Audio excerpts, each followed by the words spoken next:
Okay, good afternoon. Next chapter start कर रहे हैं आज, पार्टनरशिप अकाउंट। पार्टनरशिप में आपकी सिलेबस में सिर्फ डिसोल्यूशन ऑफ पार्टनरशिप, इंसॉल्वेंसी और पीसमील डिस्ट्रीब्यूशन है। So let's start this today. What is the difference between a dissolution of partnership and dissolution of firm? दोनों के बीच में क्या डिफरेंस होता है? पार्टनरशिप में क्या होता है, डिसोल्यूशन होने से कुछ कुछ पार्टनर्स अलग हो जाते हैं, नए पार्टनर्स ज्वाइन कर सकते हैं और पुराने पार्टनर्स छोड़ सकते हैं। डिसोल्यूशन में फर्म में सब कुछ ही खत्म हो जाता है, जीरो हो जाता है सारा कुछ। जब पार्टनरशिप, डिसोल्यूशन ऑफ पार्टनरशिप होती है, हो सकता है उसमें books of accounts maintain continue रखें इसमें, लेकिन जब फर्म ही खत्म हो गई तो आपको सारे सब कुछ बुक्स ऑफ अकाउंट्स वगैरह कुछ भी मेंटेन नहीं करना होता है उसमें।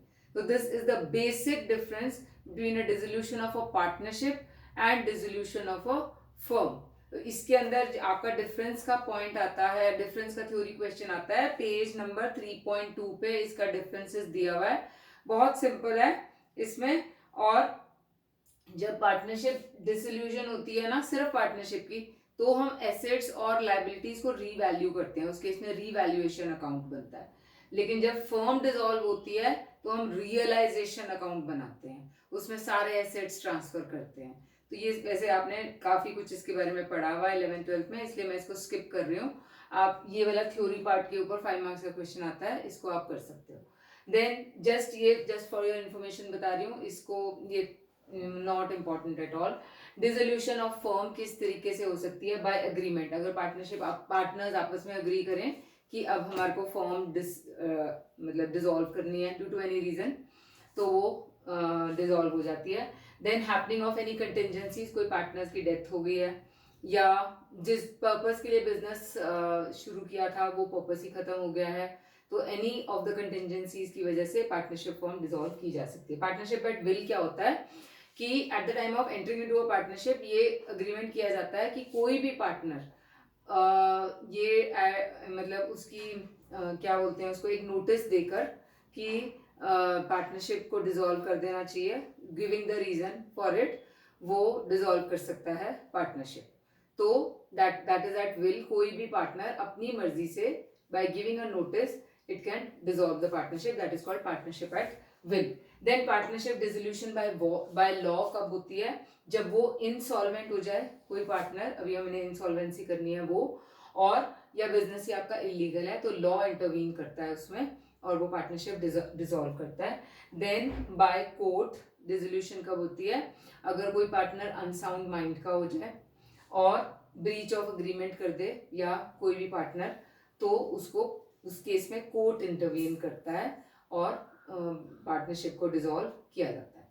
अब मैं बिल्कुल बेसिक पार्ट आज करा रही हूँ आपका कि आपका पार्टनरशिप अगर डिसॉल्व होती है तो हमने क्या क्या अकाउंट्स या क्या क्या एंट्रीज डालनी है। हमने एक रियलाइजेशन अकाउंट बनाना होता है। उस रियलाइजेशन अकाउंट में सारे एसेट्स जो आपके बैलेंस शीट में होंगे वो ट्रांसफर होंगे। एंट्री क्या होगी?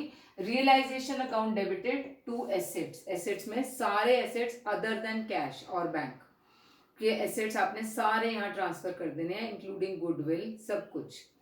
फिर लाइबिलिटीज, मतलब क्रेडिट साइड पे by liabilities account debited to realisation, सारी लाइबिलिटीज यहाँ ट्रांसफर हो जाएंगी। Other than the capital accounts, other than any reserve funds, वो सारी यहाँ ट्रांसफर हो जाएंगी। बिल्स पेबल, क्रेडिटर्स, ये सारे यहाँ ट्रांसफर हो जाएंगे।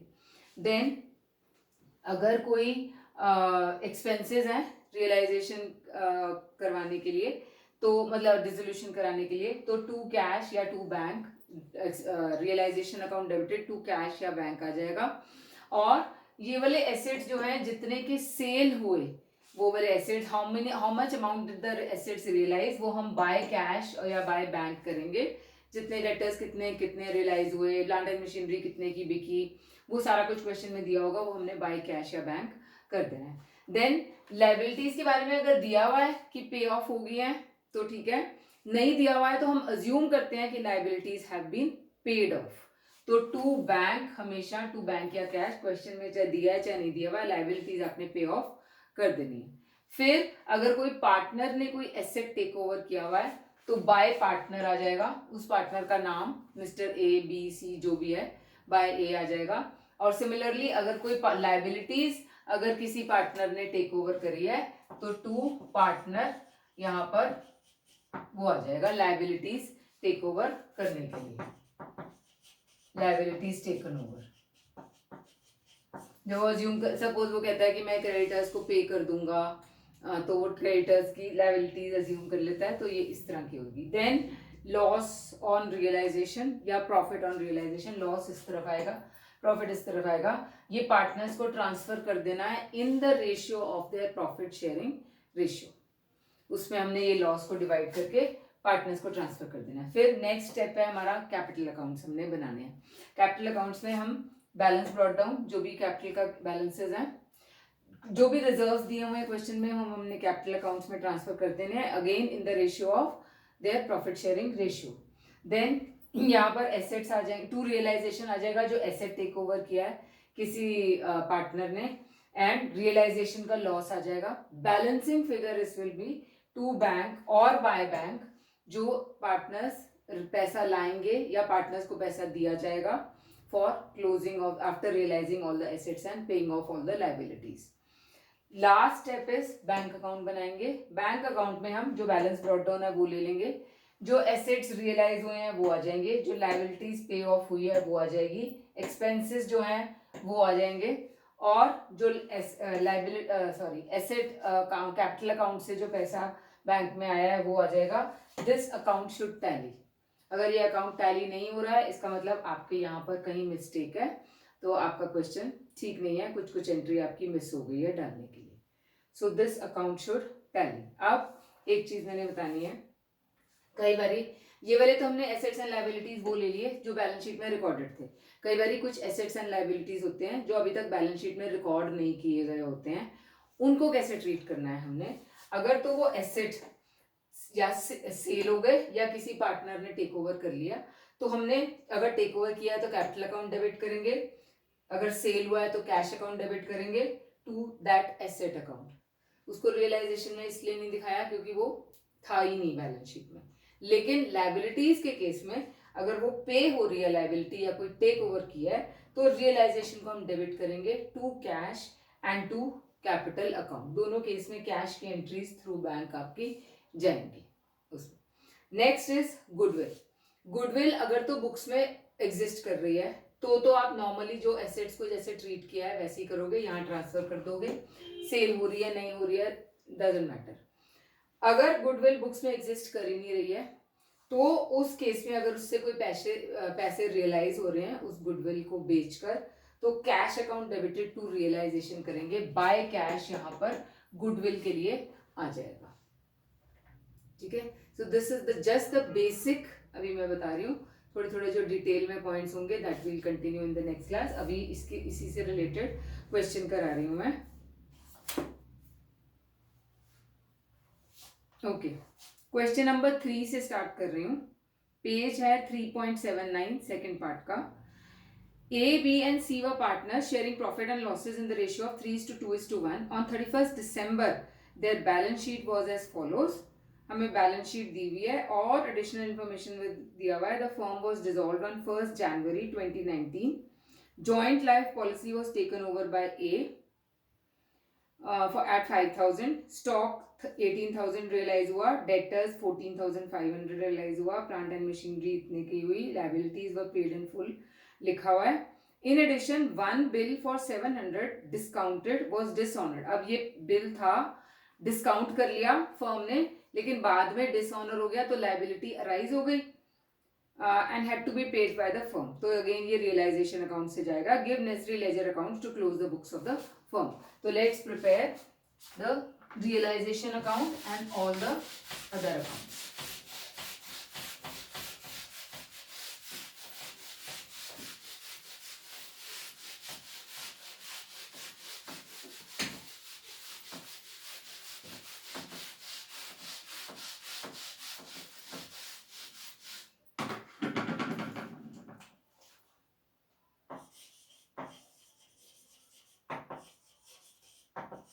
रियलाइजेशन अकाउंट बनाते हैं। सबसे पहले to assets, to to sundry assets के अंदर कैश को नहीं लेना हमने, स्टॉक 19,800, डेटर्स पूरा लेंगे 15,000 और बाय लायबिलिटीज में प्रोविजन फॉर डाउटफुल डेट्स 1,000 यहाँ ले लेंगे अलग से। देन जॉइंट लाइफ पॉलिसी ये ले लेंगे हम 4,000 की, एंड प्लांट एंड मशीनरी 43,700 ये ले लेंगे। अब लायबिलिटीज में और क्या क्या है, सन्ड्री क्रेडिटर्स हैं 15,400 के, एंड बिल्स पेबल है 3,600 का बिल्स पेबल है। ए का लोन अकाउंट है, उसको हम थ्रू कैपिटल अकाउंट उसको सेटल करेंगे उसमें। और अब क्या क्या दिया हुआ है, the firm was dissolved on 1 January and joint life policy was taken over by A. तो by A is capital 5,000 rupees की उसने ये वाली joint life policy take over कर ली। स्टॉक रियलाइज 18,000 बाय कैश या बाय बैंक, क्योंकि question में बैंक दिया हुआ है कैश एट बैंक, तो इसलिए बाय बैंक कर लेते हैं। बैंक से हमें कौन कौन से एसेट्स रियलाइज हुए, एक तो स्टॉक रियलाइज हुआ 18,000 का, एक डेटर्स रियलाइज हुए 14,500 के, प्लांट एंड मशीनरी सेल हुआ 36,000 का। लायबिलिटीज वो कह रहा है पेड इन फुल है, तो टू बैंक, प्रोविजन को छोड़ के sundry creditors 15,400 and bills payable आपका 3,600 पूरा ये आ जाएगा। Then in addition 1 bill for 700 discounted, तो यहाँ पे बिल डिस्काउंटेड डिसऑनर 700 की लायबिलिटी जो पे हुई है वो भी यहाँ आ जाएगी। उसके बाद अब हमारे को सब कुछ ले लिया हमने, प्रॉफिट या लॉस निकालते हैं।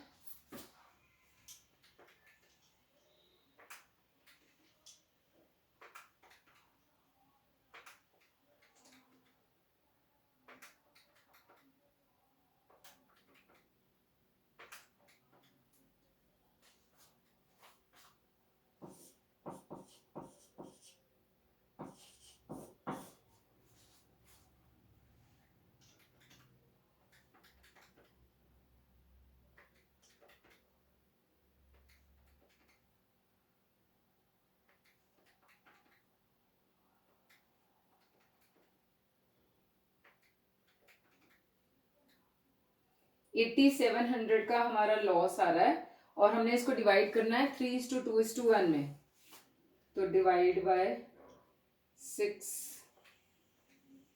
1450 हो जाएगा। कौन कौन से पार्टनर्स हैं, A by loss transferred to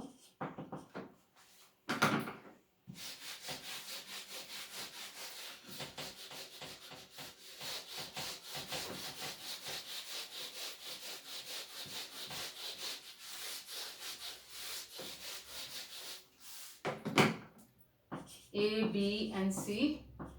सी का है 1450 इंटू 2 2900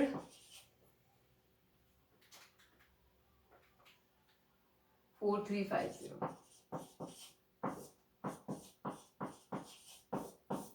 ये हमारा रियलाइजेशन अकाउंट बन गया। अब कैपिटल अकाउंट बनाते हैं।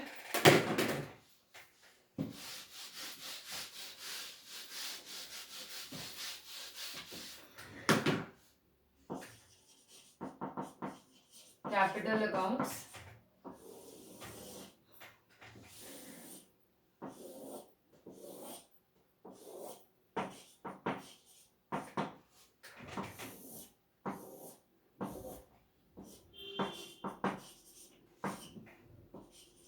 बाय बैलेंस ब्रॉट डाउन 20, 16 और 8 एंड 8,000। ये हो जाएगा रिजर्व फंड है, बाय रिजर्व फंड। इसको भी 3:2:1 में करना है डिवाइड। 2,000, 4,000, 6,000। उसके बाद रियलाइजेशन से जो ए ने टेक ओवर किया, to realisation joint life policy taken over 5,000 की, बी और सी ने कुछ नहीं लिया। फिर से टू रियलाइजेशन, ये हमारा लॉस है 4,350, 2,900 और 1,450। उसके बाद टू बैंक कर लेते हैं, ये हमारा बैलेंसिंग फिगर आ जाएगा।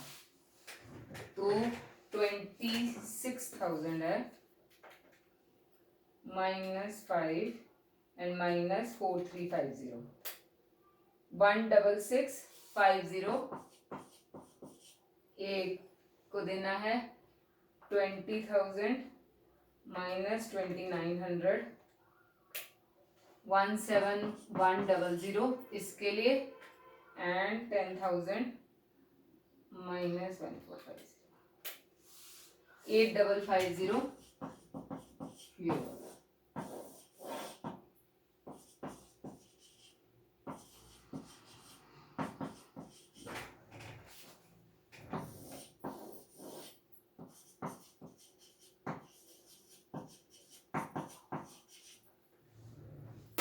Now let us prepare the bank account.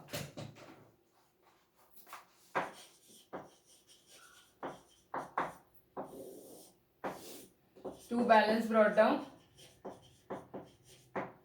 3,500 का है, ये टू रियलाइजेशन,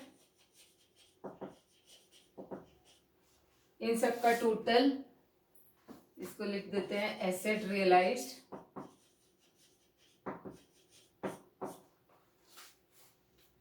18,000 plus 1,4,500 plus 36,000, 68,500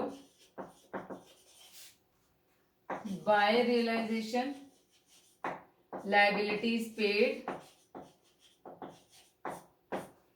ये है 15,400 plus 3,600 and plus 700, 19,700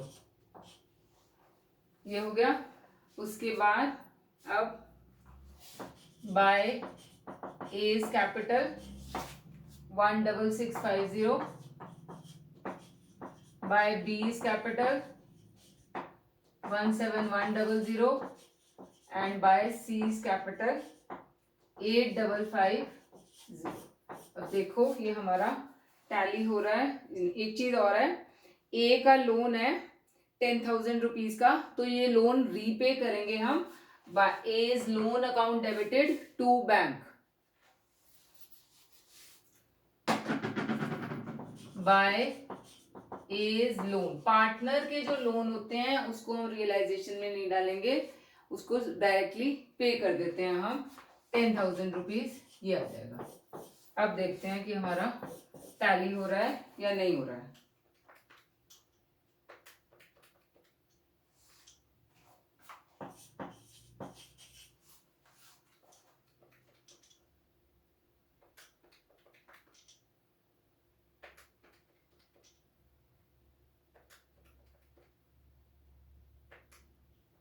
yes, tally हो गया हमारा 72,000 रुपीज दोनों तरफ आ गया, बैंक अकाउंट टैली है। So this is the basic question. इसमें सिर्फ एक ही चीज था कि आपका अनरिकॉर्डेड लायबिलिटी था, वो हमने पेमेंट दिखानी है।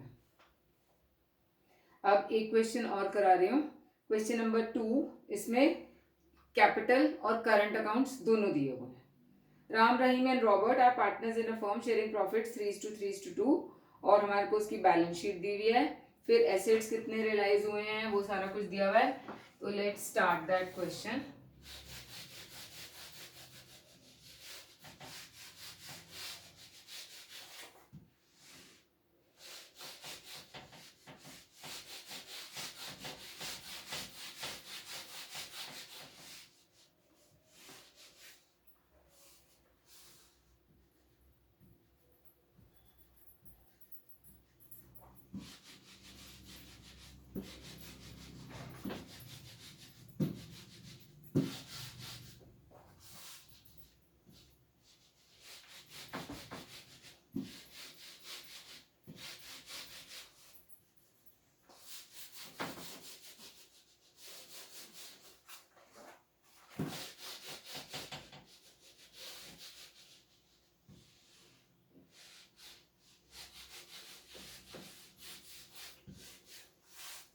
Okay,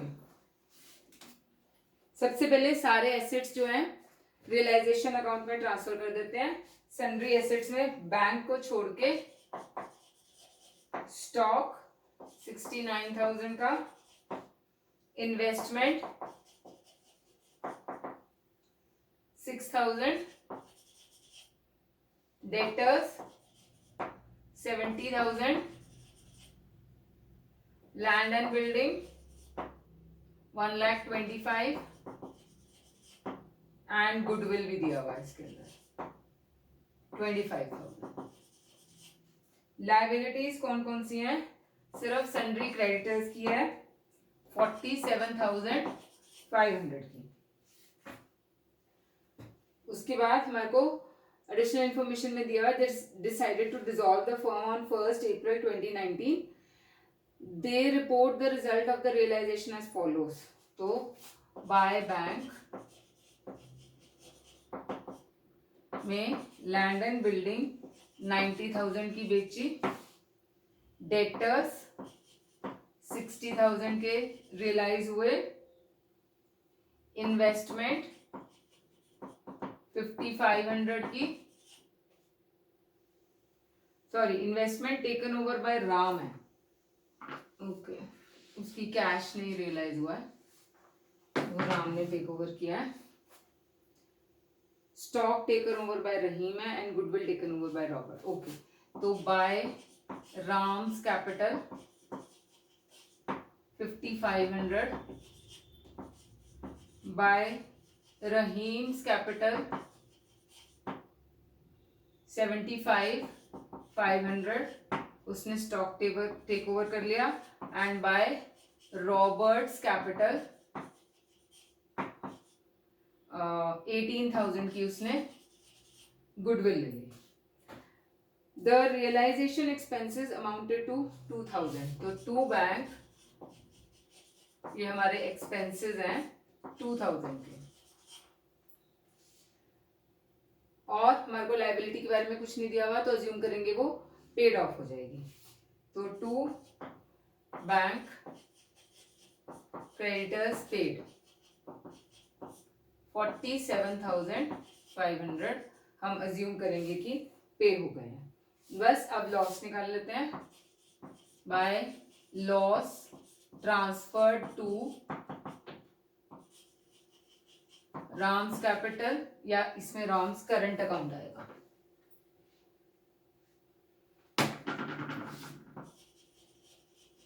current account, Rahim current account and Robert's current account.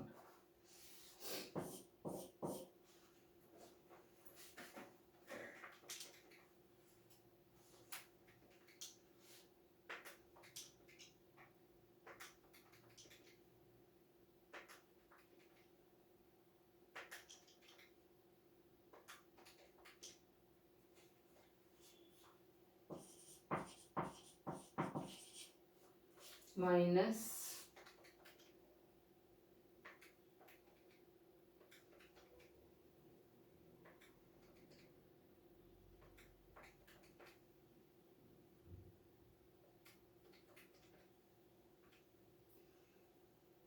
48,000 हमारा लॉस आ गया. 3:3:2 में करना है. डिवाइड बाय 8, 6,000 आ गया. तो 6 2 12,000 एंड 6 3 18 एंड 18,000. ये हमारा रियलाइजेशन अकाउंट खत्म हो गया. अब हमने सबसे पहले करंट अकाउंट बनाने हैं.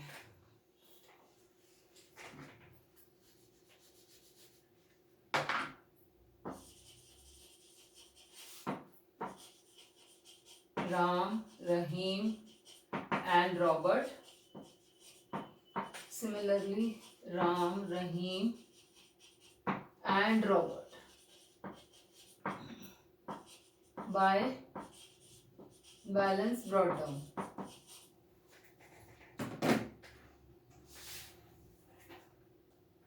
15, 25 and 12. 12,500 है. 15,000, 25,000 एंड 12,500 ये हो गया. उसके बाद कोई रिजर्व्स तो नहीं है, कोई रिजर्व्स नहीं है. फिर आपने रियलाइजेशन में से टू रियलाइजेशन यहाँ पे asset taken over 5,500, 75,500 and 18,000. Then to realisation ये हमारा लॉस है 18 एंड 12. अब इसको हम ट्रांसफर करेंगे कहाँ? कैपिटल अकाउंट में. तो कैपिटल अकाउंट में बाय कैपिटल अकाउंट आ जाएगा बैलेंसिंग फिगर.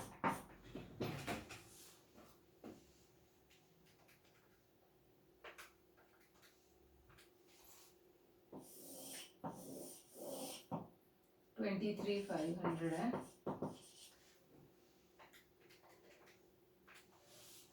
$5,500 ये हो गया.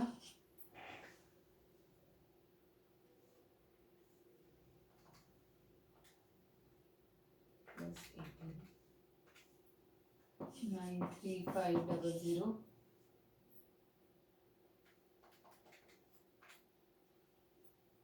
68,500 कुछ दिया हुआ है नहीं, वो फाइनल पेमेंट का ही दिया हुआ है. ओके 68,500 एंड 18,000 plus 12,000 30 minus 12500 17500 हमारा टैली. अब कैपिटल अकाउंट यहीं पे बना रही हूँ तीनों का.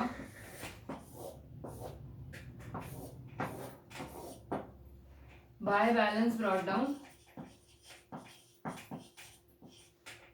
में 75 और 1 लाख.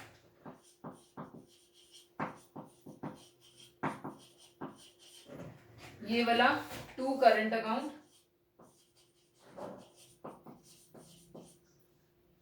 8500 68,500 और 17500. बस और कुछ नहीं आएगा इसके अंदर. आपने अब बैंक को ट्रांसफर कर देना है जो फिगर है टू बैंक. बैलेंसिंग फिगर आ जाएगी ये. तो 75,000 माइनस 8500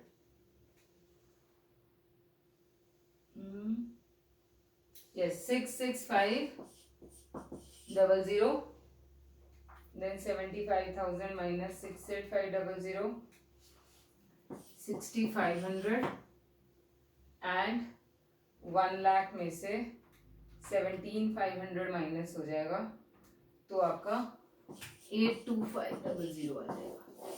ये आपका टैली हो जाएगा. अब बैंक अकाउंट बनाते हैं. बैलेंस ब्रॉट डाउन हमारा है 55,000 का. टू रियलाइजेशन में एसेट रियलाइज्ड कितने के थे, बस ये दोनों ही थे 1,50,000 के। बाय रियलाइजेशन में एक्सपेंसेस थे 2,000 के एंड बाय रियलाइजेशन में लायबिलिटी पेड 47,500 का। उसके बाद by Ram's capital 66,500, by Rahim's capital 6,500 and by Robert's capital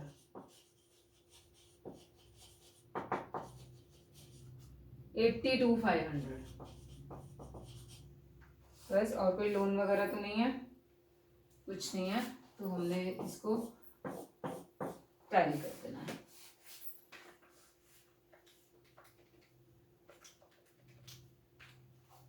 $2,05,000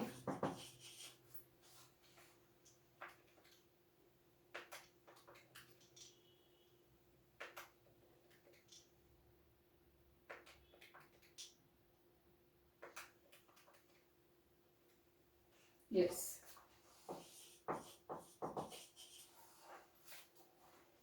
तो इस तरीके से आपने ये वाले अकाउंट्स बनाने हैं, बिल्कुल बेसिक वाले मैंने अभी कराए हैं आपको। तो question number 1, question number 4 and question number 5 आपका होमवर्क है। क्वेश्चन नंबर 5 में भी आपको बैलेंस शीट के नीचे सेकंड पैराग्राफ में a bill for 4,200 due for sale tax was received during the course of realisation and this was also paid. ये भी अगेन रियलाइजेशन अकाउंट में आएगा। ये लायबिलिटी रिकॉर्ड नहीं हुई हुई है और ये अचानक अराइज हो गई है, तो ये पे होगा। तो ये तीनों क्वेश्चंस आपके होमवर्क है and then we'll continue in the next class. ठीक है।